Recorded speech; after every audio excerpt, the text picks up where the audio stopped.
पहाटे 5 वाजता अधीक्षकांच्या उपस्थितीमध्ये नॉयर पब विरुद्ध कारवाई करण्यात आलेली आहे. पहाटे 5 वाजेपर्यंत अवैध पद्धतीने हा पब चालू होता.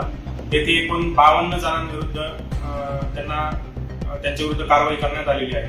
त्यापैकी 42 युवक युवती तेथे मद्यप्राशनाकरता उपस्थित असल्याचे आढळून आले. तसेच 10 व्यवस्थापकांविरुद्ध गुन्हा नोंद करण्यात आलेला आहे. 2 व्यवस्थापकांना 10 जानेवारी 2026 पर्यंत न्यायालयीन कोठडी सुनावण्यात आलेली आहे.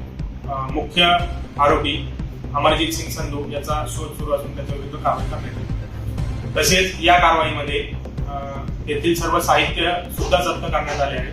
तेथील सोफा, त्याच्यानंतर टेबल्स, खुर्च्या, तसे साऊंड सिस्टीम इत्यादी सर्व व मद्यसाठा असा एकूण 3.67 लाख इतक्या रकमेचा मुद्देमाल जप्त करण्यात आला.